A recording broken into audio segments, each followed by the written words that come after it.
Assalamualaikum warahmatullahi wabarakatuh. Apa kabar anak-anak yang soleh dan soleha? Sudah sarapan? Sudah sholat duha? Alhamdulillah. Semoga selalu istiqomah ya menjalankan sholat duhanya. Baik anak-anak, pada hari ini kita akan meneruskan materi dari minggu kemarin. Hari ini kita akan belajar tentang IPA atau ilmu pengetahuan alam dengan materi suhu dan kalor. Pada materi ini nanti kita akan mempelajari pertama tentang sumber energi panas, yang kedua tentang perbedaan suhu dan panas. Kita langsung aja belajar tentang yang pertama, yaitu tentang sumber energi panas. Apa sih sumber energi panas itu? Ayo, kalian pernah memegang sesuatu yang panas? Misalnya api, atau mungkin panas matahari. Nah, sumber energi panas adalah benda yang dapat menghasilkan energi panas. Salah satu sumber energi panas yang terbesar adalah matahari. Energi panas matahari membantu proses fotosintesis. Ayo, apa proses fotosintesis? Iya, betul.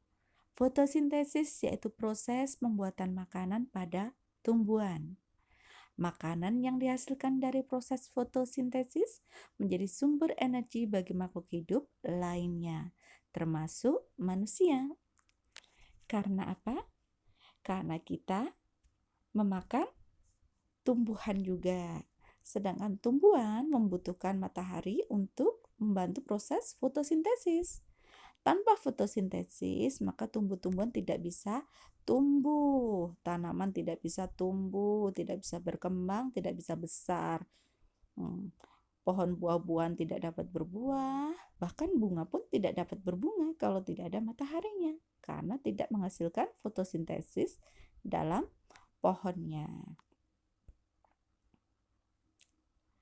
Energi panas matahari dapat menerangi bumi, sehingga udara di bumi menjadi hangat.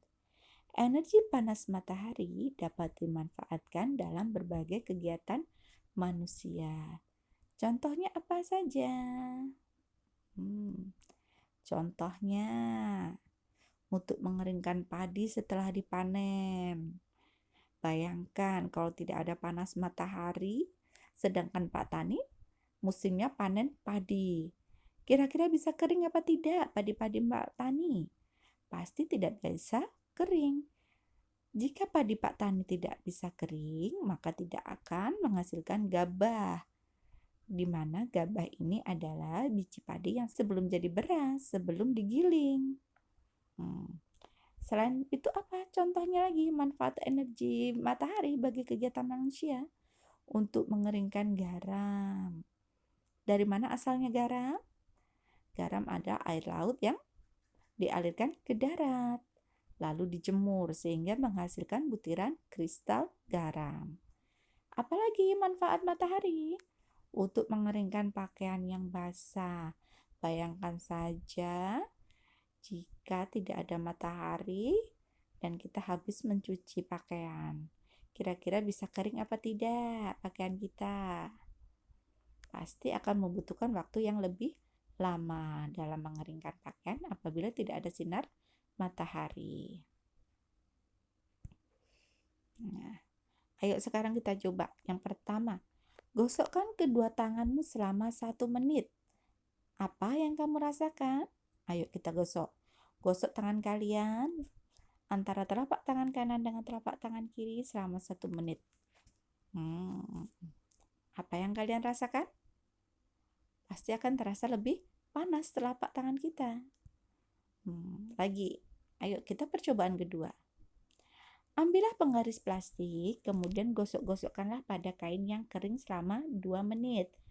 Ayo, bagi kalian yang punya penggaris plastik, bisa diambil, digosokkan pada kain yang kering selama 2 menit, digosok-gosokkan.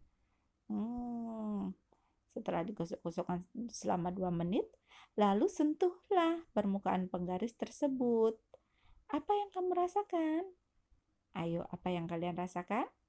Setelah penggarisnya digosok-gosokkan tadi pada kain, pasti akan terasa panas. Jadi apa kesimpulannya? Kesimpulannya adalah energi panas dapat dihasilkan ketika terjadi gesekan antara dua benda. Yang pertama telapak tangan kita, kedua telapak tangan kita gosok-gosokkan. Otomatis terjadi gesekan antara dua telapak tangan sehingga akan menghasilkan rasa panas. Begitu juga saat penggaris plastik tadi. Kita gosok-gosokkan pada kain yang kering, maka dia akan menghasilkan panas juga di permukaan penggaris. Berikutnya nih, energi panas juga dapat diperoleh dari api. Ayo, siapa yang tidak tahu api? Pasti kalian semua sudah tahu api. Api sangat kita butuhkan. Karena apa? Karena kita pakai untuk memasak. Nah, dari mana sih kita peroleh api?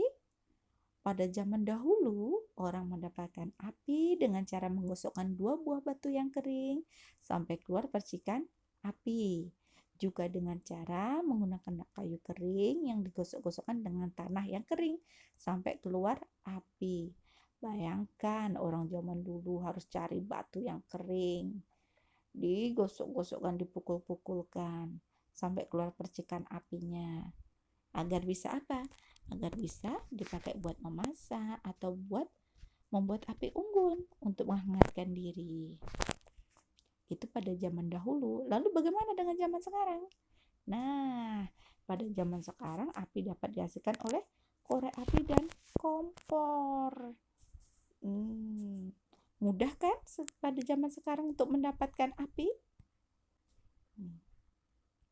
Nah, setelah kalian tadi memahami materinya, sekarang tugas kalian adalah jawablah pertanyaan-pertanyaan berikut ini berdasarkan bacaan di atas tadi, bacaan sebelumnya. Ada 6 soal. Kalian tulis soalnya, kalian kerjakan sesuai dengan bacaan tadi.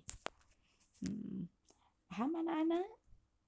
Selamat mengerjakan tugas, tetap semangat selalu. Wassalamualaikum warahmatullahi wabarakatuh.